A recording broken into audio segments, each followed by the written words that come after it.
Chapter 27 in the first book of Samuel is one of those chapters that I wish I did not have to talk about. There are many reasons for that. Probably the biggest reason for that is that I just simply do not want to explain it. I wish I could just simply explain it away somehow, but I cannot. I would rather that I did not skip that chapter, because the preceding chapters and the following chapters, they just simply are together with this one. So if I skip that, it feels like I missed out on a whole lot that God really did not want us to miss out on. It is very difficult, though. It's a very short chapter. It's one of those where David finds himself being the little boy that he was, the little youth that he was when he defeated Goliath. That's what it is. And what happens in that chapter, if I were to explain it, it needs going back to the law and why people deserve what they got and all that stuff. And I just simply do not want to do that. It's just too much. It's extremely complicated to explain the reasons why the people that got what they got in this chapter got what they got in this chapter. And then you have someone like David, right? And David is just, you can see him going back to his youth, and there's some melancholy to this chapter that I just feel deep in my bones, right? So I'm trying to hide it as much as I can, and I hope that very few people look at this. It's very difficult to explain what he felt in this chapter, is because he's been persecuted. Not that I have been. This has got nothing to do with me. There's no parallels here. He's just been persecuted. He's been pursued for a long time at this point. And this is the chapter where he says, you know what? I don't give a flying fuck. I just don't care anymore. I'm going to do whatever I want. And you can see him do whatever he wants in this chapter. And it is so freeing from his standpoint, and because I understand how he felt. And here's the thing. If I have to explain this chapter, then I'm probably doing a disservice to God. Well, if someone doesn't get it, go complain to God about that. You know what I'm saying? Just go complain to God about this. If you want to get it, then go ask God why this is justified of what he's doing in this chapter, right? Just go ask God. David has been mentioned 980 times in this book. If I have to explain why he did what he did, then I'm probably misreading this book entirely. He does not need an explanation. He does not need justification. He's been justified, right? He's been made righteous by God. God is the one that talks about him all the time. I don't need to explain what happened here. Yet, I still feel that guilt, so I try to hide it as much as I can. But here we are. I'm going to talk about it. At this point, as I said before, David has been persecuted. He's been under the gun without there being any guns at all at this point. He's been under the spear, so to speak, right? King Saul has been persecuting him. He's been trying to murder him. He's been roaming out there in the wilderness. He's accompanied by a few men, at this point by about 600 men, but at this point still he is very much persecuted. And he just throws his hands up in the air at the beginning of this chapter, and this is how it goes. And David said in his heart, I shall now perish one day by the hand of Saul. There is nothing better for me than that I should speedily escape into the land of the Philistines, and Saul shall despair of me. To seek me any more in any coast of Israel, so shall I escape out of his hand. And David arose, and he passed over with the 600 men that were with him into Achish, the son of Moach, king of Gath. And David dwelt with Achish at Gath, he and his men, every man with his household, even David with his 2 wives, Ahinoam the Jezreelitess, and Abigail the Carmelitess, Nabal's wife. And it was told Saul that David was fled to Gath, and he sought no more again for him.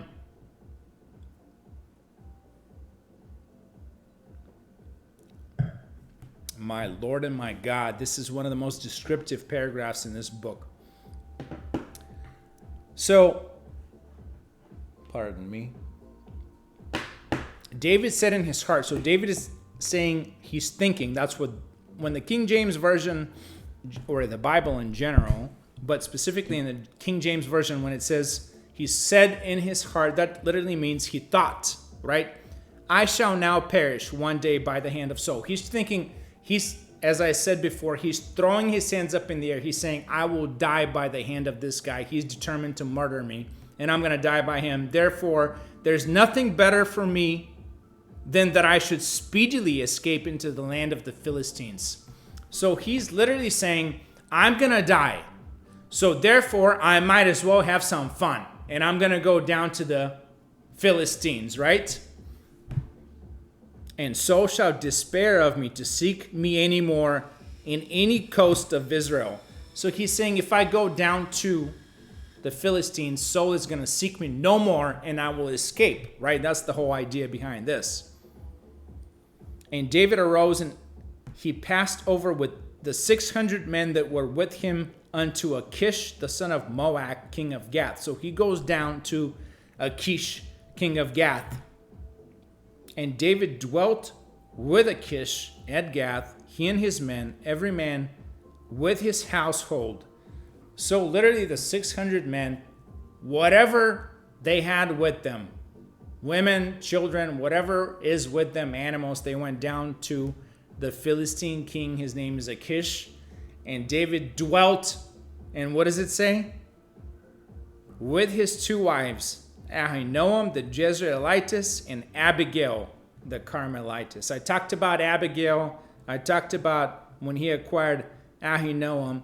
He just literally lived his life out there, and I have no doubt that that's when those children that we hear about later, that's when they were conceived, because he was at ease. He just was not anymore persecuted by King Saul.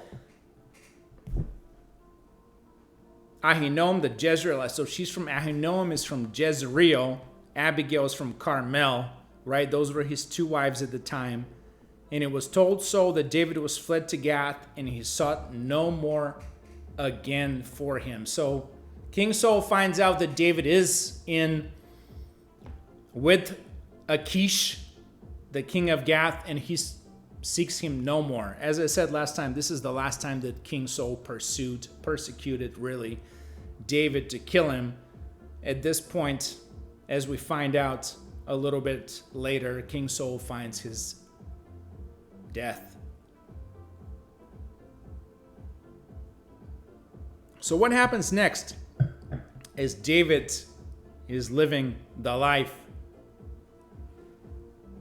And David said unto Achish, this is Achish, king of Gath, if I have now found grace in thine eyes, let them give me a place in some town in the country, that I might dwell there. For why should thy servant dwell in the royal city with thee?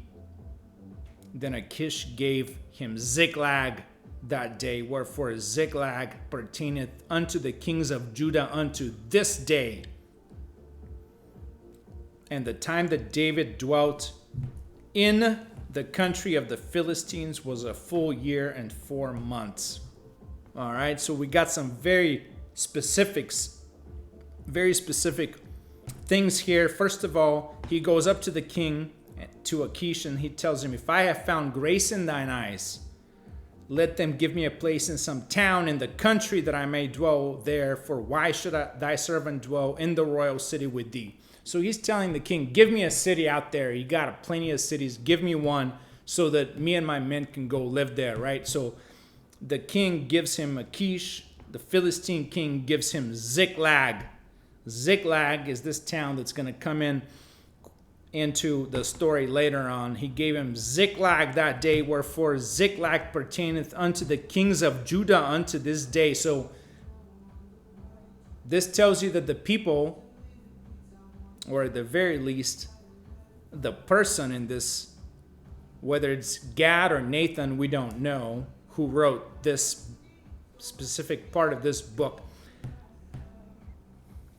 But that person claims that Ziklag was given to David by Achish, king of Gath, at that point, so that David can live in it. And therefore, at that point, this day, it says this day, it belongs to Judah. Woo! I love this song.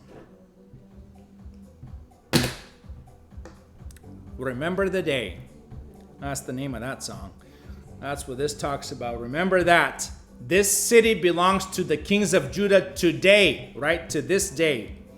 And the time that David dwelt in the country of the Philistine was a full year and 4 months. So this, we can have a rough span over here of this chapter. It takes about a year and 4 months, right? And here's what comes next. And David and his men went up and invaded the Geshurites and the Gezrites and the Amalekites, for those nations were of all the inhabitants of the land, as thou goest to Shur, even unto the land of Egypt. And David smote the land, and left neither man nor woman alive, and took away the sheep and the oxen and the asses and the camels and the apparel, and returned and came to Achish. And Achish said, Whither have ye made a road today? And David said, Against the south of Judah, and against the south of the Jerahmeelites, and against the south of the Kenites.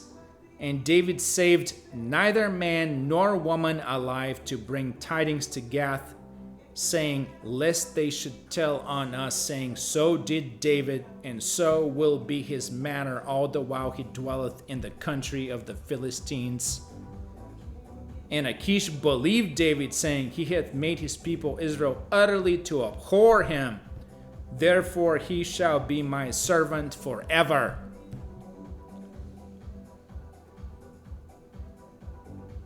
This needs translation. It also needs explanation. I will give you the translation, but I will not give you the explanation. Because like I said, this is where David is just himself again. And I love this. I mean, there are a few chapters in this book where you can tell that David is himself, based on the way that he is, his personality, if you will, whatever it is, his being. And this is one of them, probably one of the first few. We see a lot more of him later on, but this is it, right? So he's just hanging out in Ziklag, this town, Philistine town, and then he invades the Geshurites and the Gezrites and the Amalekites. I mean, these are just tribes that have been living out in that countryside forever. Let's just say since the beginning. Amalekites, by the way, are those that have the giants. And as it says here, for those nations were of old the inhabitants of the land, as thou goest to Shur, even unto the land of Egypt. Shur, that town, Shur, is mentioned back in the book of Genesis. Abraham and his covenant with God. God is telling him, these people that live here, they're bad, but they have not gotten as bad as they will get 400 years from now. So I will send your people, right? I mean, this is all connected, obviously. The Bible is connected. All the books are connected. So this is talking about when God promised Abraham, this land belongs to you. But these people that live here, they're really bad. We're not talking about just burning their children. We're talking about a whole lot more. But they haven't reached the genesis or the apex of bad. So therefore, your people are going to be gone for 400 years. And then when you come back, It's going to be time for these people to get the fuck out of this land, right? That's what, and then at some point, there's still some of these people left over. So this is what David is doing. Again, very difficult to explain. I'm not going to go into that, but David is David right here, and it's very difficult to justify. And again, I'm not going to justify that, nor will you ever see anyone in any of those current adaptations of that book talk about David and justify any of that. You probably never see this. Not probably. I know for a fact you'll never see this. So what did he do? He took the sheep, took the oxen, took the asses, that is donkeys, and the camels and the apparel, and returned and came to Achish. Left no man nor woman alive. Everyone was offered as a burnt offering, sweet-smelling burnt offering to the Lord. And then Achish asked him, "Whither have ye made a road today?" And David said, "Against the south of Judah, and against the south of the Jerahmeelites, and against the south of the Kenites." So the king that gave him Ziklag asked David, "What have you been up to?" Right? He's got 600 men. He's roaming the countryside, obliterating people. "What have you been up to?" And he's telling him, "Well, I've just been the south of Judah. I've been just clearing up those people." Right? So he's not exactly what you would describe as honest over here. I don't know how else to phrase it. And then what does the book say? The king of Gath, Achish, believed David, saying he had made his people Israel utterly to abhor him. Therefore he shall be my servant forever. Right? So the king accepts what David tells him, that David supposedly has been roaming the countryside, obliterating literally the Judeans. However, what does the book say? He saved no man nor woman, so that he would never find out what truly happened. And what did truly happen? What truly happened is David was being David, right? He went back to his old roots, obliterating and following the word of God. Once again, oh, well, that's a good song too.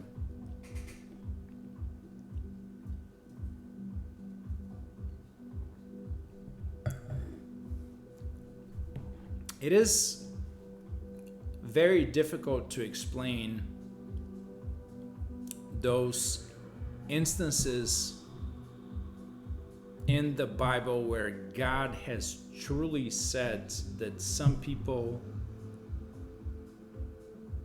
have reached the end of the rope and they need to go, right? Because ultimately, as far as Christianity is concerned, we have to explain that against Christ himself. But there comes a point when a society is so degenerate and there's so much violence and iniquity and inequality. Those are two different things. There's iniquity and inequality. Iniquity is a term that God uses. Inequality is a term that humans use. Where that society is no longer functioning at all. And at that point, whether you believe in God or not, societies collapse.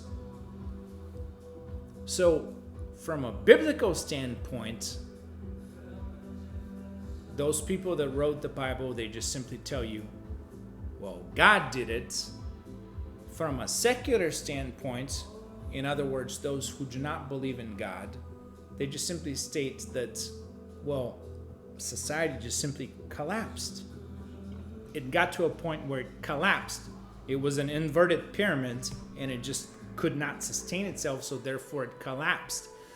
So this is one of those instances where David is facing societies that are inverted pyramids, right? They're at the verge of collapse because a whole lot of iniquity has been going on for hundreds of years. We're talking about not just inequality, we're talking about violence, murders, all kinds of. God spends hundreds of pages to explain to people why some societies collapse. In other words, from a secular